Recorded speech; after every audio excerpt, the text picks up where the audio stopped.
Folks, we're back. This is We Are Change Fresno on 1680 AM. I'm your host, Stuart Webb, along with my co-host, Sam Chaney. We just got done talking to Jill Love, and please visit her website, jillloverevolution.com. Help her fund her Indiegogo campaign to create a book of political art to raise awareness to important things going on.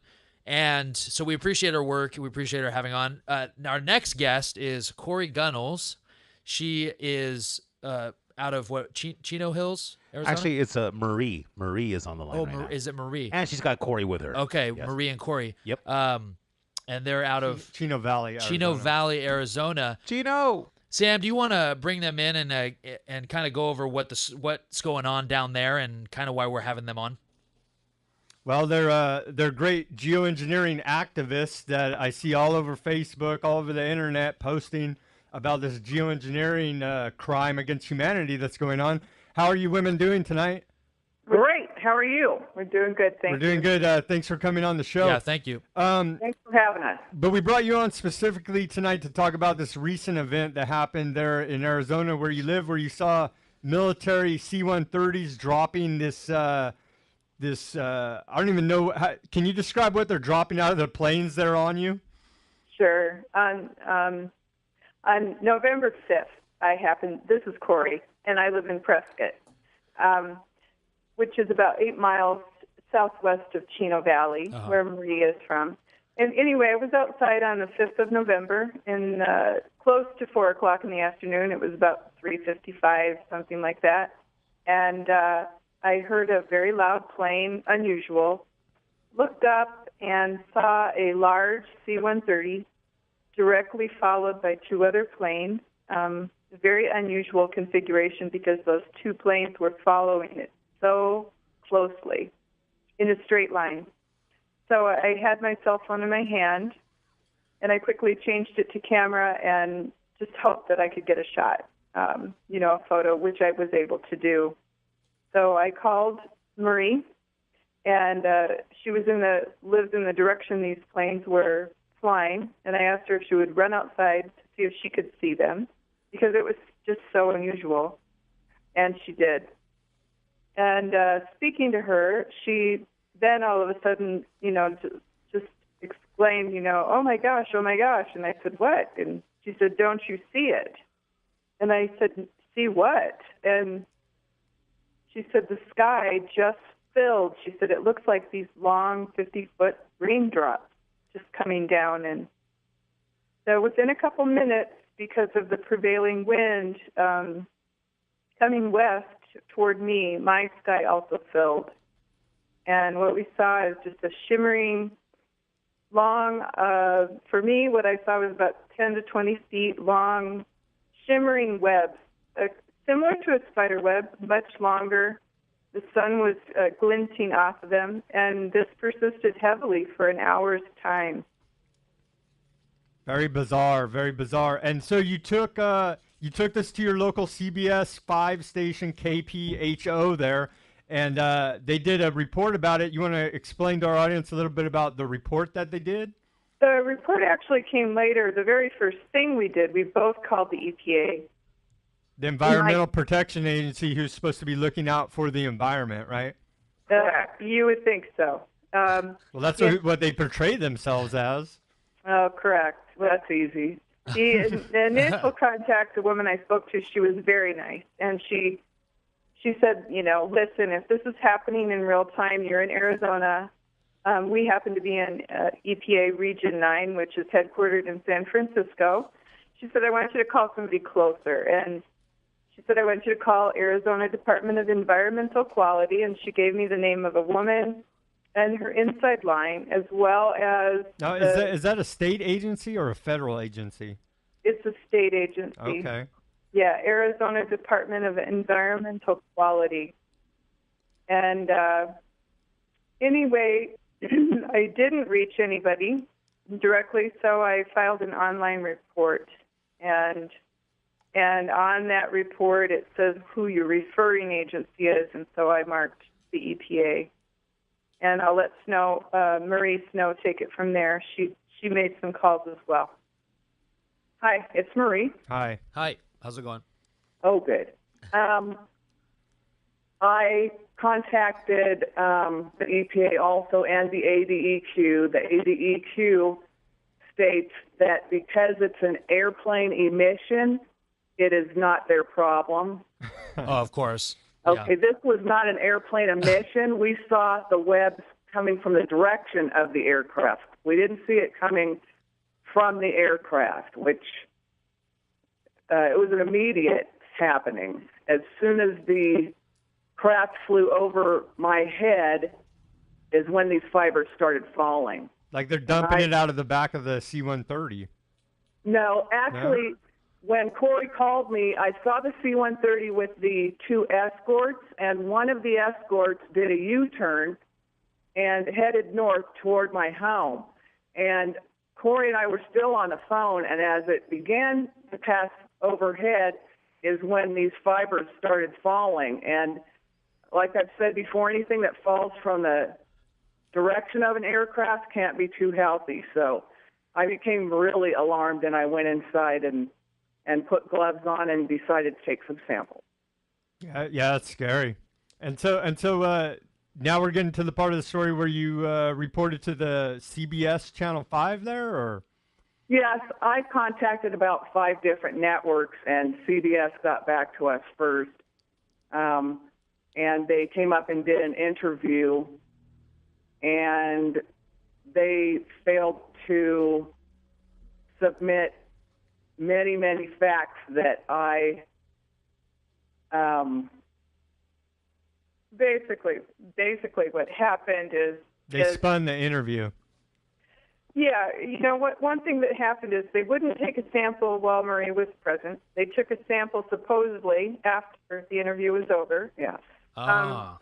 They weren't really. They didn't want any witnesses. Of course. Well, it kind of feels that way. And they. The other thing is the assignment editor for CBS. It's Channel 5. This is out of Phoenix. I had a conversation with him, and it was about several things, but one of them is I asked him to please hold their story until they had all the facts present, because we sent in 2 independent, samples to a certified lab. Yeah. And you wanted to get those results and give it to them, right? Well, exactly. And we said we would share that as soon as they came in, but it takes about 10 days to get lab results back. And I didn't want to wait. They didn't want to wait. So the other thing that they didn't include in their report was that very week, this assignment editor admitted to me that 3 other independent witnesses in the Phoenix area reported seeing the same phenomenon. And what's important about that is that our area here is a mountain area. We're about 100 miles north of Phoenix, and our elevation is a mile high. Phoenix is a desert valley, and their elevation is about 1,100 feet. So very different topography, very different climate. And the conclusion that Channel 5 came to after taking their sample to Grand Canyon University, which is an interesting choice in itself because that's a small private Christian college in Phoenix. It's not like if they're taking it to the University of Arizona or UC Davis or, something like that. They put this material that they had under 40 times magnification and also submitted it to a test that uses infrared. And what that test does is it's a comparative test. So it looks for a chemical signature that it correlates with a database of known substances. And what their conclusion was that this material was flour, gluten, and bacitracin. So from that, they determined that, and I kid you not, it was cattle bandages. Yeah, I read that and I thought, what? That doesn't make any sense at all when I read that. Is CBS trying to intentionally discredit themselves? Because it looks like they are not doing very good at investigative reporting. Not at all. And in fact, I said, because Sam particularly, that stories related to geoengineering are often marginalized or dismissed. Or spun as your crazy conspiracy theorist. Absolutely. And so at the start of their report, they have the reporter standing there in front of a green screen, huge background of a cotton field. That was blatant a bit. So that's predictive programming right there, Yeah. And, subliminal message, yeah. Yeah, and Phoenix does have cotton fields, not too far. Prescott, Chino Valley, we're too cold. We don't grow cotton here. We do have cattle ranches here, a lot of historic cattle ranches. Phoenix doesn't because it's too hot. But I have never, ever seen, or could I find it credible, that the sky over an hour's period could fill with cattle bandages. And that's a lot of cattle bandages. It was on the telephone wires they were waving like flags, and they were so long. I took a white piece of paper and wound these fibers around and around and around, trying to collect this to have it tested, and it just never ended. I could have kept winding until probably yesterday. Wow, that's scary stuff. So you guys got misreported on by CBS News 5 there, and so you had to take it upon yourself to do your own independent lab tests? That's correct. Yes, which we did immediately. It's just that they didn't want to wait. So we weren't, excuse me, we were not relying on Channel 5 to do an investigation. Smart. We wanted to bring it to their awareness, but it wasn't like, we ran to them like, please help us and please help us figure this out. No. In fact, I was very, very cautious in the beginning because I thought that they would marginalize it. Which they did. Yeah, absolutely. Which they did. And so in some ways, because their story was so ridiculous, it's almost a gift because it's proof positive of what they do with this kind of, story. So no, yeah. The other thing is we did get our lab tests back. And I submitted a sample. We were very careful how we captured it. I sent it in, and I actually went to the veterinary office to get a sterile container to put it in and send it. And you took all the precautions. My lab test came back. I asked for an analysis for aluminum and barium. And for aluminum, this is measured in milligrams per kilogram because it's a solid. The results I got for aluminum was 1,020. And for barium, it was 34.1.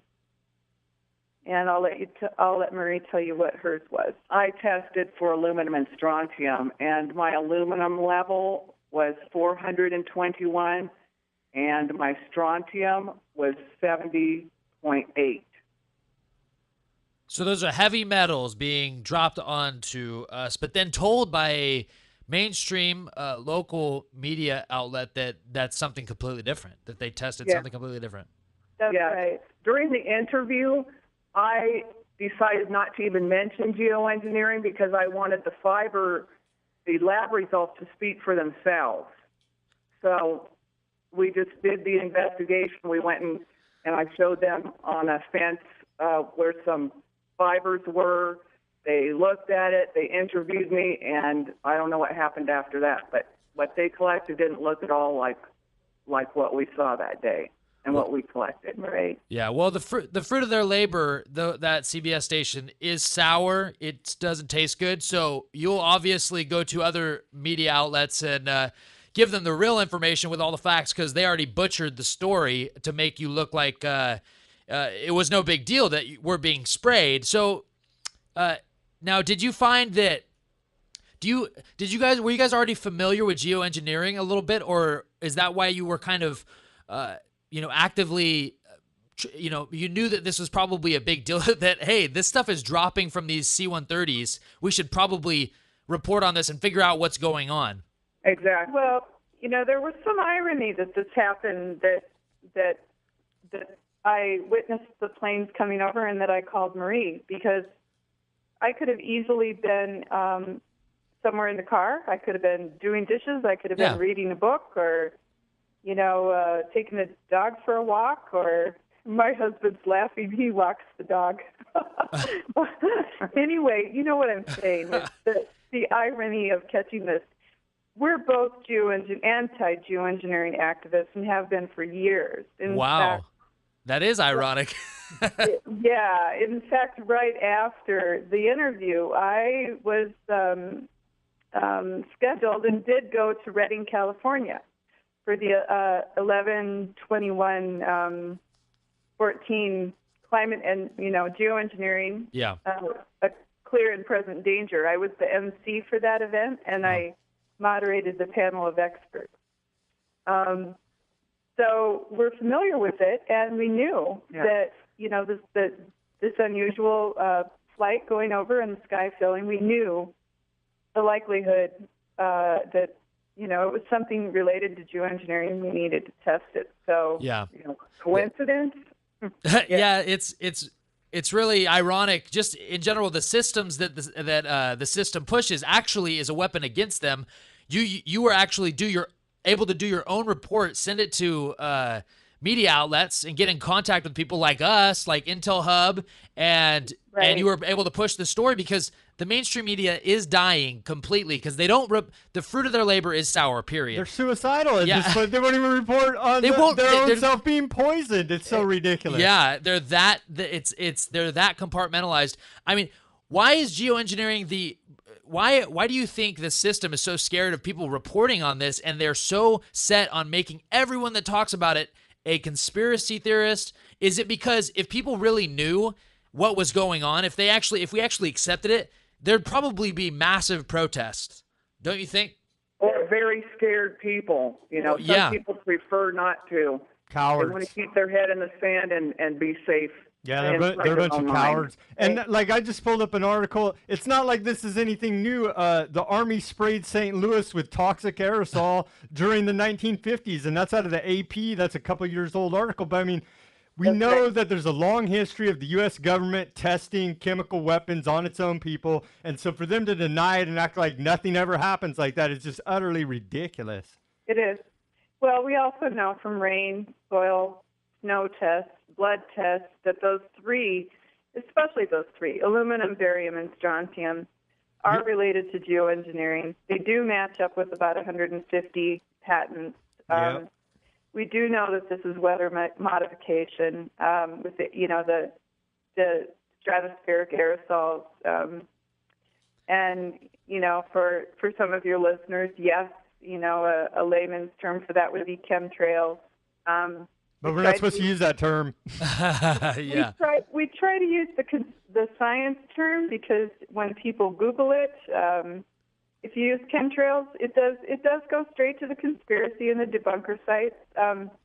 And you have to do some digging to get to the actual geoengineering or government documents or things like that are legitimate and credible. Well, one of the programs is called Solar Radiation Management, right? And that's what these scientists put out there is imagine what it would be like when they're doing it, but they're like, imagine what it would be like if we could reflect the sun back to combat global warming when they're doing it. But I mean, this is the lie and this game that these geoengineering scientists like to play. It's a big lie, and in fact, David Keith, who's one of the most well-known geoengineers from Harvard, there was an article in the mainstream media. Well, there have been many, but there was one last week where he admitted in it. He admitted that, of course, he talks about this as theory or that it's only been in computer modeling and that it isn't in reality yet, which we know is a lie. They're trying to condition the public and sell it as something that's going to be needed as a fix, when actually they've been using it. It's been causal. It's been causing warming. It's been causing horrific weather. It's decimated the ozone layer. We have unprecedented levels of UV radiation now at ground level that's, harming vegetation, trees, people, stripping the bark off trees. We live in it's California. harmful. Yeah, we live in California, and the drought has just been devastating here for the breadbasket of the world here, Absolutely. And we get sprayed all the time.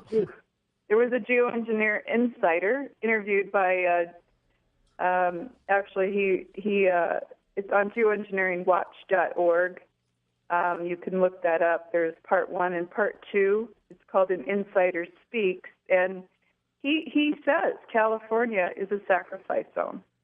Climate sacrifice zone, right? Yeah. And he also said if people knew what they were really doing, they would take them out in the street and hang them. That's what they deserve. Trial first, but then some severe action against them because they think they're God going against creation. And hey, geoengineering scientists, government, you are not God. That's correct. They are playing God with the weather. And this is not just the United States, it's globally. It's a global issue. It is our number one concern. If we don't address this, if we don't expose this or stop this, nothing else is going to matter. Your money isn't going to matter. Yeah. You won't have food. You won't have your health. You'll no longer have, the ability to breathe. We know that, the respiratory and, the bioavailability of these nanoparticulate metals goes straight for the brain. The aluminum, right? It's going to give everybody Alzheimer's and dementia. Exactly. And MIT published a study. Within the next 10 years, they're saying that 1 out of 2 kids will have autism. Yeah, well, it's already 1 out of 56. You're seeing numbers like that in boys. Exactly, it's unbelievable. Yeah. There's something wrong, and we see it in the air. We see it, but we're called conspiracy theorists just for looking and recording the skies being sprayed. It's not commercial. They're all tic-tac-toed. Some days there's no spraying going on, but then other days that you're being covered, and it's an instinct. We know, people that aren't in tune, people that care about watching mainstream television and their shows. Navel gazers. Yeah, I mean, they obviously aren't. They don't really care or not in tune. But people that are semi-awake, they understand how important this issue is. If we can't grow food, if we can't breathe, they're blocking out the sun. I mean, we can't. We're not gonna. It's not gonna matter. Nothing's gonna matter if they're literally spraying us like a bug. Yep, that's right. And so we need to get really serious. I tell people, they need to speak the truth. They need to bridge to others that don't know. You need to do it in a way that the person can hear you. We have human behavior is such that people don't want to be yelled at. They don't want to be called sheeple. They don't want to be, admit to them there was a time when you two didn't know. But don't cover the truth up. Tell them, this is very concerning. Yes, this is scary, but it has to be looked at. And encourage them to look at the sky and not look at it just for a minute. Look and see the transformation. When they see those trails, what happens, how they, morph out and cover a sky. So one thing that we did to collect evidence related to geoengineering fallout, we started a new Facebook group page today, and it's called Geoengineering-Fallout Evidence. And what we'd like people to do is to send us their photographs, their videos, their lab tests, anything that they have as evidence of this, so that we can amass, a large amount of data and really take this and push legally. This would be blood tests, fiber tests, rainwater tests. We just urge everyone. It's so important. Yeah. I guess that's what we got to do, and then the power structure establishment probably still won't do anything. I don't know, because here in Fresno, like, we've taken it to our air pollution control board, the issue. They refuse to even acknowledge it. Right. They pass off jurisdiction. They say, we don't have jurisdiction here, and so they pass it off to the EPA, and then you call the EPA, and the EPA says that it's just contrails, nothing to worry about. It's ice crystals. Exactly. However, because they're becoming so obvious in their dismissals and their boilerplate replies and so forth, we just got one yesterday our congressman here, Representative Gosar, sent an email of his communication with the EPA. The EPA, get this, they did their research. You know what it was? They went to the Channel 5, the Channel 5 report. And honest to God, and they said, It's cotton. Channel 5 looked into it and said it was cattle bandages. Wow. Yeah. Now, the EPA is supposed to be our group of protective, science-based, credible, ethical. Well, they'll just cite each other's lies. They'll cite each other. The local mainstream media will cite the mega big mainstream media's lies, and then the mainstream media, they'll revert back to the local if you try to hit them up. And why would cattle bandages be falling out of the sky from C-130s? They can't explain that. They're banking off. Why would they test fact. positive for aluminum, barium, and strontium as well? Well, the only thing I can tell you is that this isn't finished. We aren't going to drop it, and that's why we also need more evidence. This is happening all over. There are other people reporting in, seeing the same, filming it, so forth. We need to get them to collect samples and test it. But I can tell you this.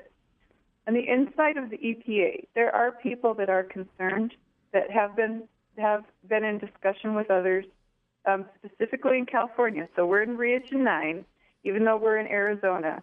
Region 9's base is San Francisco. There are people within the EPA that are concerned that have told us, please don't give up. Yeah, well, that's great news. The dam has to break soon. I mean, because we see heart disease, respiratory illness, autism, on down the list. They can only fake it so long. All this exploding off the charts, and so the dam has to break. So, but here's the thing. There's a Senate committee called the Environmental Public Works, so EPW, and Senator Mendelson, I believe is his name, of California. He's the gatekeeper. He's the chair of that Senate subcommittee. He has a special place in hell reserved for him, I'm sure. Yeah, well, he's the one that's not being cooperative, and he's the one that initiates investigation and approves funding. So that's who we need to talk to. That's who we need to get out of office, and somebody in there who actually served the public's best interest. That's right. Yeah, we need. If we have enough tests from certified labs. Yeah. I met with my physician yesterday. She's very concerned. She looked at the labs we have. She said, that's very high. And she brought up, neurobiology immediately. She said, aluminum and the brain. Yep. This is not good. Yeah.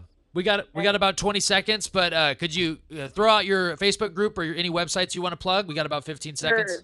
It's called Geoengineering Fallout Evidence.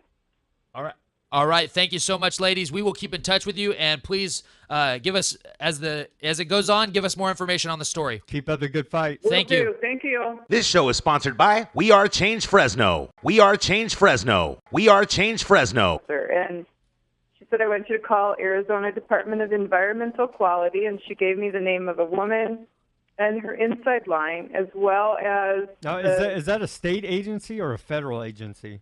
It's a state agency. Okay. Yeah, Arizona Department of Environmental Quality. And anyway, I didn't reach anybody directly, so I filed an online report. And on that report, it says who your referring agency is, and so I marked the EPA. And I'll let Marie Snow take it from there. She made some calls as well. Hi, it's Marie. Hi. How's it going? Oh, good. I contacted the EPA also and the ADEQ. The ADEQ states that because it's an airplane emission, it is not their problem. Oh, of course. Okay, This was, for me, what I saw was about 10 to 20 feet long, shimmering webs, similar to a spider web, much longer. The sun was glinting off of them, and this persisted heavily for an hour's time. Very bizarre, very bizarre. And so you took this to your local CBS 5-station KPHO there, and they did a report about it. You want to explain to our audience a little bit about the report that they did? The report actually came later. The very first thing we did, we both called the EPA. The Environmental Protection Agency, who's supposed to be looking out for the environment, right? You would think so. Well, that's what they portray themselves as. Oh, correct. Well, that's easy. The initial contact, the woman I spoke to, she was very nice, and she said, listen, if this is happening in real time, you're in Arizona. We happen to be in EPA Region 9, which is headquartered in San Francisco. She said, I want you to call somebody close. Folks, we're back. This is We Are Change Fresno on 1680 AM. I'm your host, Stuart Webb, along with my co-host, Sam Chaney. We just got done talking to Jill Love, and please visit her website, jillloverevolution.com. Help her fund her Indiegogo campaign to create a book of political art to raise awareness to important things going on. And so we appreciate her work. We appreciate her having on. Our next guest is Corey Gunnels.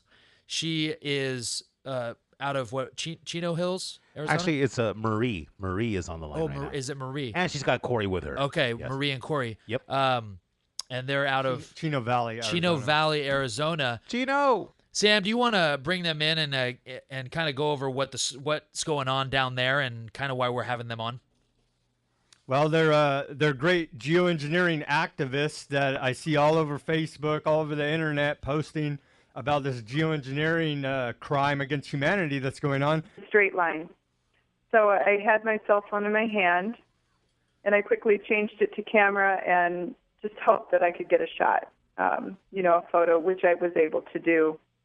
So I called Marie, and she lives in the direction these planes were flying, and I asked her if she would run outside to see if she could see them, because it was just so unusual, and she did.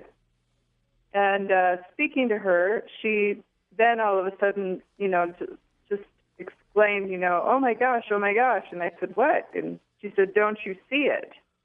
And I said, see what? And she said, the sky just filled. She said, it looks like these long 50-foot raindrops just coming down. And so within a couple minutes, because of the prevailing wind coming west toward me, my sky also filled. And what we saw is just a shimmering, long... How are you women doing tonight? Great. How are you? We're doing good, thank you. We're doing good. Thanks for coming on the show. Yeah, thank you. Thanks for having us. But we brought you on specifically tonight to talk about this recent event that happened there in Arizona where you live, where you saw military C-130s dropping this, I don't even know, can you describe what they're dropping out of the planes that are on you? Sure. On November 5th, this is Corey, and I live in Prescott, which is about 8 miles southwest of Chino Valley, where Marie is from. And anyway, I was outside on the 5th of November, and close to 4 o'clock in the afternoon. It was about 3:55, something like that. And I heard a very loud plane, unusual, looked up and saw a large C-130 directly followed by 2 other planes. Very unusual configuration because those 2 planes were following it so closely.